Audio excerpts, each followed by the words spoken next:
दिल्ली में मौजूदा विधायकों के टिकट काटे जाने से पूरी तरह यह तो साफ हो गया है कि आम आदमी पार्टी अपनी सरकार के खिलाफ जबरदस्त सत्ता विरोधी लहर महसूस कर रही है। हरियाणा और महाराष्ट्र में तो बीजेपी ने अपने मनमाफिक परिस्थितियां बना ली थी। अरविंद केजरीवाल के साथ क्या होने वाला है? नमस्कार, आप देख रहे हैं न्यूज कॉल 24। मैं हूं आपके साथ सुशील गिरीश। न्यूज कॉल 24 के खास प्रोग्राम सियासत 360 में आपका स्वागत है। वीडियो में आखिरी तक बने रहिए। ये बोलकर कि दिल्ली की सभी 70 सीटों पर समझो अरविंद केजरीवाल ही चुनाव लड़ रहा है, आम आदमी पार्टी नेतृत्व ने स्पष्ट संकेत दे दिया था कि हालात कैसे हैं और अब जारी उम्मीदवारों की दोनों सूची में यह सबूत भी सामने नजर आ रहा है। आम आदमी पार्टी ने अब तक 31 सीटों पर उम्मीदवार घोषित किए हैं, जिसमें 24 विधायकों के टिकट काट दिए गए हैं। 2020 के विधानसभा चुनाव में इनमें से 27 सीटों पर आम आदमी पार्टी और 4 पर बीजेपी के विधायक बने थे।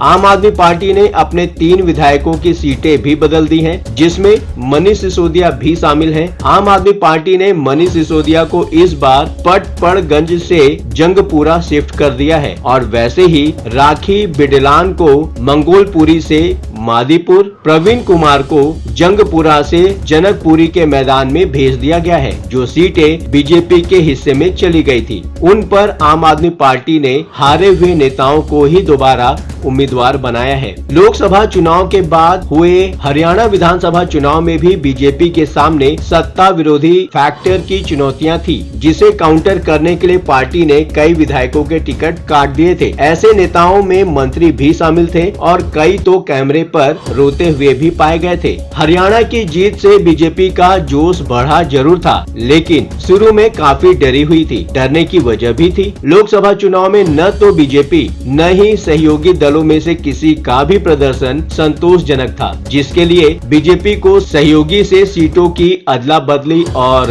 अन्य उपाय करने पड़े थे। अब वैसे ही मुश्किल अरविंद केजरीवाल के सामने दिल्ली में खड़ी हो गई है। हरियाणा और महाराष्ट्र में बीजेपी के मुकाबले आम आदमी पार्टी की चुनावी चुनौतियां ज्यादा बड़ी हैं, क्योंकि केजरीवाल सहित बड़े नेता भ्रष्टाचार के आरोप में जेल जा चुके हैं और इस कारण चुनावी तैयारियों के लिए समय भी काफी कम मिला है। जहां तक बात करें दिल्ली में सत्ताधारी पार्टी की बात, तो आम आदमी पार्टी के सीनियर नेता भी मानते हैं कि सरकार और विधायकों दोनों के खिलाफ सत्ता विरोधी लहर तो निश्चित रूप से है। अरविंद केजरीवाल ने जेल से आते ही ये चीजें महसूस की होंगी और मौजूदा विधायकों की जगह नए चेहरे उतारने का फैसला कर लिया होगा। बताते हैं कि 2020 में आम आदमी पार्टी ने 1 दर्जन से ज्यादा विधानसभा सीटों पर नए चेहरे उतारे थे, लेकिन आने वाले चुनाव में ये नंबर बढ़ सकता है। नए नेताओं को टिकट दे जाने का मतलब फ्रेश चेहरों से नहीं है। अरविंद केजरीवाल की नजर उन सभी नेताओं पर है जो आम आदमी पार्टी के उम्मीदवारों को कड़ी टक्कर दे चुके हैं और 2020 में रनर अप रहे। हाल फिलहाल कांग्रेस और बीजेपी से कई नेता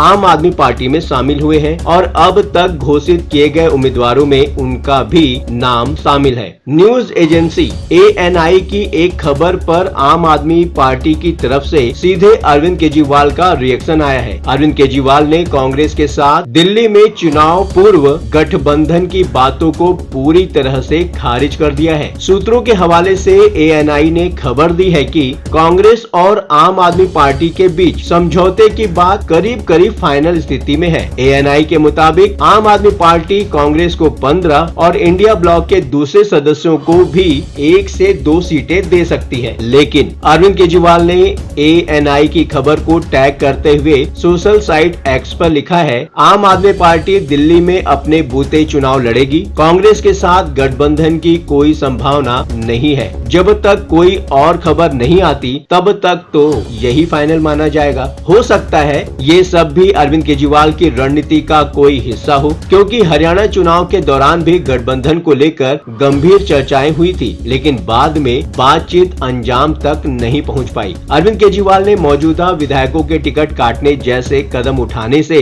पहले मुख्यमंत्री पद से इस्तीफा देकर आतिशी के रूप में नया मुख्यमंत्री दे दिया और सफाई कर्मियों से लेकर ऑटो वालों तक संवाद का जो सिलसिला चल रहा है, वो भी तो बातचीत के जरिए लोगों लोगों के मन में अगर कोई गुस्सा है तो उसे न्यूट्रलाइज करने की कोशिश ही है। बड़ा सवाल ये है कि क्या अरविंद केजरीवाल की तरफ से किए जा रहे उपाय कारगर भी साबित हो पाएंगे? नई सोच और नए नजरिए के साथ न्यूज़ कॉल 24 आपको हर खबर के पीछे के असली मायने क्या हो सकते हैं बताने का प्रयास करता है। आप भी अपने विचारों को कमेंट के माध्यम से हम तक पहुंचा सकते हैं। ये प्लेटफॉर्म है जनता का, आपका, आपकी आवाज उठाने का। अब आपकी बात नहीं रहेगी अनसुनी। आपके विचार, आपके सुझाव हमारे लिए मायने रखते हैं। अभी तक आपने चैनल को सब्सक्राइब नहीं किया है तो देर किस बात की, चैनल को अभी सब्सक्राइब करें। वीडियो का नोटिफिकेशन पाने के लिए बेल का आइकन प्रेस करना बिल्कुल भी न भूलें। आज के लिए बस इतना ही। लगातार खबरों के लिए बने रहिए न्यूज़ कॉल 24 के साथ।